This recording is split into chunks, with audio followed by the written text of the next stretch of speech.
ఇరాన్లో అణు ఆయుధాలు తయారు చేయకుండా చేస్తాం, క్షిపణి వ్యవస్థలు ధ్వంసం చేస్తాం. ఇవి అమెరికా అధ్యక్షుడు ట్రంప్ యుద్ధానికి ముందు చేసినటువంటి శపథాలు. కానీ కట్ చేస్తే సీన్ రివర్స్ అయింది. ఇప్పుడు ఎలాంటి నిర్దిష్టమైనటువంటి హామీలు లేకుండానే అమెరికా శాంతి ఒప్పందానికి సై అంటోంది. యుద్ధానికి ముందు అప్పటి వరకు ఫ్రీగా ఉన్నటువంటి స్ట్రైట్ ఆఫ్ హార్ముజ్ను యుద్ధం చేసి మూయించి ఇప్పుడు మళ్ళీ తెరపించడాన్ని ట్రంప్ తన గ్రేట్ విక్టరీగా చెప్పుకుంటున్నారు. అసలు ఈ యుద్ధం వల్ల ట్రంప్ ఏం సాధించారు?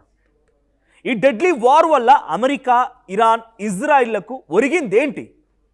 ఈ శాంతి ఒప్పందంతో మన భారత్కు ఎలాంటి లాభాలు చేకూరబోతున్నాయి?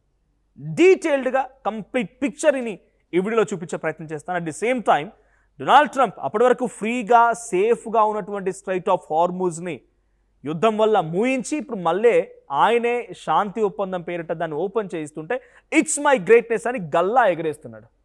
అర్థమవుతోంది కదా డొనాల్డ్ ట్రంప్ వైఖరి ఏంటనేది. డీటెయిల్స్లోకి వెళ్తే అమెరికా, ఇరాన్ యుద్ధం ముగింపు దశకు వచ్చింది. పీస్ డీల్ రెడీ అయింది. కానీ ఇక్కడ క్వశ్చన్ ఏంటంటే ట్రంప్ అనుకున్నది సాధించారా అంటే ఆన్సర్ నో అనే వస్తుంది. అమెరికా ప్రధానంగా 2 టార్గెట్లతో ఇరాన్ పైన యుద్ధానికి దిగింది. ఒకటి, ఇరాన్ అణ్వస్త్ర దేశంగా మారకుండా చూడడం. రెండవది, దాని బాలిస్టిక్ మిసైల్ ప్రోగ్రామ్ని పూర్తిగా డిస్ట్రాయ్ చేయడం. కానీ గ్రౌండ్ రియాలిటీ చూస్తే ఇరాన్ దగ్గర ఉన్నటువంటి ఎన్రిచ్డ్ యురేనియం అంటే శుద్ధి చేసినటువంటి యురేనియం ఇంకా సేఫ్గా అలాగే ఉండిపోయింది. ఇరాన్ మిసైల్ నిల్వలు కూడా పెద్దగా తగ్గలేదు. అంటే ట్రంప్ తన అల్టిమేట్ గోల్స్ని రీచ్ అవడంలో పూర్తిగా ఫెయిల్ అయ్యారనే కనబడుతోంది. దీనికి తోడు అమెరికా డొమెస్టిక్ పాలిటిక్స్లో ట్రంప్ ఇమేజ్ దారుణంగా డ్యామేజ్ కూడా అయిపోయింది. మే చివరి వారంలో వచ్చినటువంటి ఒక సర్వే ప్రకారంగా దాదాపుగా 60% మంది అమెరికన్లు ఈ యుద్ధాన్ని తీవ్రంగా వ్యతిరేకించారు. అమెరికా నౌకాదళం ఇరాన్ నేవీని చాలా వరకు దెబ్బతీసినటువంటి మాట వాస్తవమే అయినా కూడా ఇరాన్ తన చిన్నపాటి స్పీడ్ బోట్ల సహాయంతో హార్ముజ్ జలసంధిని చాకచక్యంగా కంట్రోల్ చేసి తమ చెప్పు చేతల్లో ఉంచుకోగలిగింది. అలాగే మిడిల్ ఈస్ట్లో అమెరికాకు తలనొప్పిగా మారినటువంటి హెజ్బొల్లా, హౌతీ రెబల్స్ వంటి గ్రూపులకు టెహరాన్ నుంచి అందుతున్నటువంటి ఫండింగ్ అండ్ సపోర్ట్ని అమెరికా ఎక్కడా కూడా అడ్డుకోలేకపోయింది. ఇక ఇరాన్ విషయానికి వస్తే ఈ యుద్ధంలో ఇరాన్ దారుణంగా నష్టపోయింది. కానీ వారి పట్టును మాత్రం అమెరికా సడలించలేకపోయింది. యుద్ధం ప్రారంభమైనటువంటి తొలి రోజే Iran supreme leader Ayatollah Ali Khamenei ఆ దేశం కోల్పోవడం ఇరాన్కు ఇది ఒక బిగ్ షాక్ అయినప్పటికీ ఆయనతో పాటుగా పలువురు top military generals, senior leaders America, Israel జరిగినటువంటి ఎయిర్ స్ట్రైక్లో చనిపోయినప్పటికీ ఇరాన్ ఆర్థిక వ్యవస్థ అంతకు ముందు కంటే అమెరికా విధించినటువంటి శాంక్షన్స్ వల్ల పతనమైనప్పటికీ ఈ యుద్ధంతో దారుణమైనటువంటి ఎకనామిక్ క్రైసిస్లోకి వెళ్ళిపోయినప్పటికీ ఇరాన్ ఎప్పుడు ఎక్కడా లొంగిపోవడానికి కానీ, లొంగిపోతున్నట్టు కానీ అనౌన్స్ చేయలేదు. ఏ మాత్రం వెనక్కి తగ్గకుండా గట్టిగా పోరాడింది. ప్రపంచ ఇంధన రవాణాకి అత్యంత కీలకమైనటువంటి హార్ముజ్ జలసంధిని తన గుప్పిట్లో పెట్టుకొని గ్లోబల్ మార్కెట్ని మొత్తాన్ని వణికించింది ఇరాన్. అంత యుద్ధం జరిగినా ఇరాన్ గవర్నమెంట్ తన కంట్రోల్ని ఎప్పుడూ కూడా కోల్పోలేదు. ఇరాన్ దగ్గర డ్రోన్స్, మిసైల్స్, అణు సామాగ్రి నిల్వలు ఇంకా భద్రంగానే ఉన్నాయి. అమెరికాని ముప్పు తిప్పలు పెట్టడం ద్వారా ఇరాన్ తన పవర్ ఏంటో రీజనల్గా అంటే గల్ఫ్ కంట్రీస్లో చాలా గట్టిగా, కాన్ఫిడెంట్గా ప్రూవ్ చేసుకోగలిగింది. ఈ యుద్ధం వల్ల అమెరికాకు ఆర్థికంగా పెద్ద నష్టం జరగకపోవచ్చు. కానీ పొలిటికల్గా, డిప్లొమాటిక్గా భారీ మూల్యాన్ని చెల్లించుకుంది అమెరికా. యుద్ధం కారణంగా అంతర్జాతీయంగా ఆయిల్ ప్రైజెస్ పెరగడంతో అమెరికాలో లివింగ్ కాస్ట్ భారీగా పెరిగిపోయింది. పెరిగినటువంటి ఇంధన ధరల వల్ల అమెరికాలో ప్రతి సగటు కుటుంబం పైన నెలకు దాదాపుగా $450 అదనపు భారం కూడా పడింది. అంటే మన కరెన్సీ ప్రకారంగా చూస్తే సుమారుగా $43,000 రూపాయలు అంటే ఇండియన్ కరెన్సీలో. ఇదంతా ఎక్స్ట్రా బర్డెనే. అయితే ఈ రకంగా బర్డెన్ పడడంతో అక్కడి ప్రజలందరూ కూడా అసంతృప్తి వ్యక్తం చేశారు యుద్ధం మీద. అలాగే పశ్చిమాసియా వ్యాప్తంగా ఉన్నటువంటి దాదాపు 20 అమెరికా మిలిటరీ బేస్లపై ఇరాన్ అనుకూల శక్తులు దాడులు చేసి దెబ్బతీశాయి కూడా. అన్నిటికంటే ముఖ్యంగా ఇరాన్ ప్రభుత్వాన్ని కూల్చాలన్నటువంటి ట్రంప్ ప్లాన్ వర్కౌట్ అవ్వలేదు. ఈ యుద్ధంలో ట్రంప్ తన మిత్రపక్షాలైనటువంటి గల్ఫ్ దేశాలను పెద్దగా సంప్రదించకుండానే ఏకపక్షంగా ఒంటరిగా ఒక మోనార్క్ లాగా వ్యవహరించారు. మిడిల్ ఈస్ట్ని సంక్షోభంలోకి నెట్టేసినటువంటి ట్రంప్ వైఖరి పట్ల గల్ఫ్ దేశాల్లో అమెరికాపై ఉన్నటువంటి నమ్మకం, విశ్వాసం కూడా కాస్త తగ్గిపోయాయి. ఈ యుద్ధంలో అత్యంత నిరాశ గురైనటువంటి దేశం ఏదైనా ఉందంటే అది ఇజ్రాయెల్ మాత్రమే. యుద్ధాన్ని అమెరికాతో కలిసి ఎంతో ఉత్సాహంగా ప్రారంభించినటువంటి ఇజ్రాయెల్ను ఇప్పుడు ట్రంప్ పక్కన పెట్టేశారు. కనీసం వాళ్ళకి కన్సిడర్ కూడా చేయడం లేదు. ఇక్కడ ఇజ్రాయెల్ని ఇన్వాల్వ్ చేయకుండానే అమెరికా నేరుగా ఇరాన్తో పీస్ డీల్ కుదుర్చుకుంటుంది. మరోవైపు ఇరాన్ దగ్గర ఇప్పటికీ బాలిస్టిక్ మిసైల్స్, యురేనియం నిల్వలు అలాగే ఉండిపోయాయి, చాలా భద్రంగా ఉన్నాయి. దీంతో ఇజ్రాయెల్ ప్రభుత్వం, అక్కడి ప్రజలు ఇంకా ఆందోళనలోనే ఉన్నారు.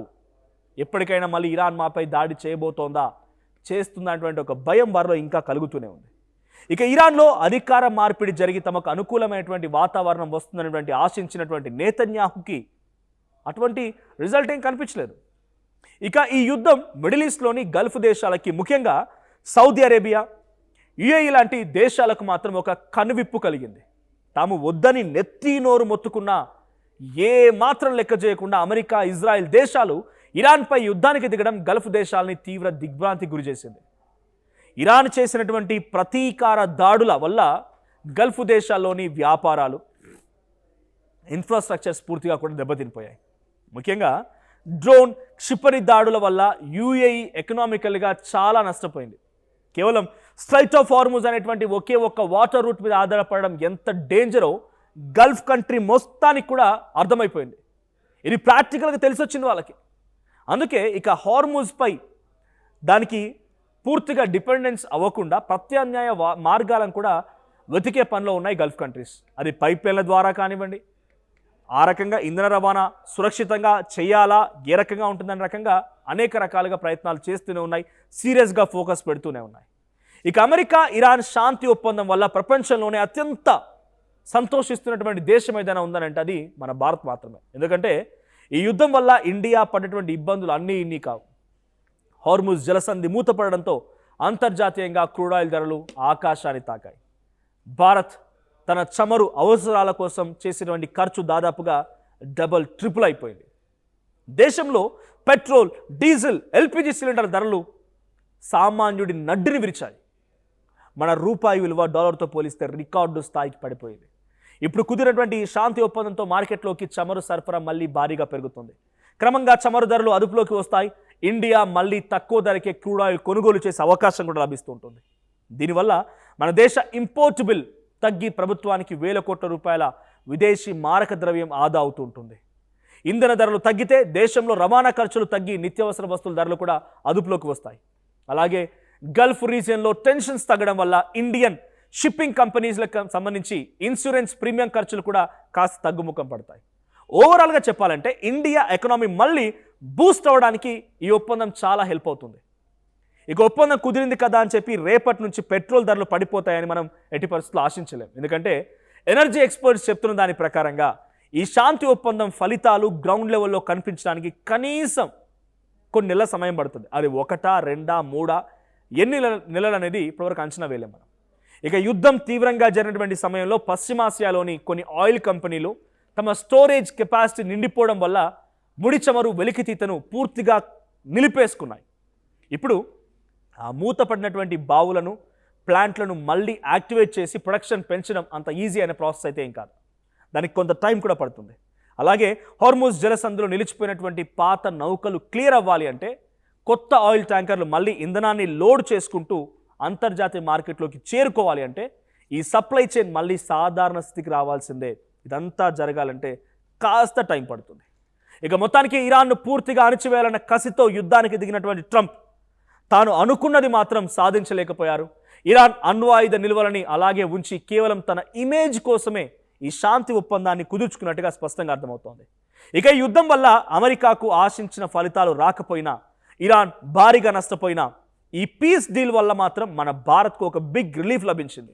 మరి ట్రంప్ ఇజ్రాయెల్తో కలిసి ఇరాన్పై యుద్ధం ప్రారంభించడం కరెక్టే అంటారా? మీ అభిప్రాయం ఏంటో కామెంట్ చేయండి. ఇక యుద్ధం జరిగినప్పటి నుంచి ట్రంప్ అనుకున్నది మాత్రం సాధించలేకపోయారు. సో ట్రంప్ యొక్క వైఖరి, ట్రంప్ వ్యవహరించిన తీరు, ట్రంప్ యొక్క ఆశ అరయాశలు అవ్వడం కానీ, ట్రంప్ యొక్క వ్యవహార శైలి, తన మైండ్ సెట్, ఇవన్నీ ఎప్పటికప్పుడు బహుశా మీరు వినే ఉంటారు.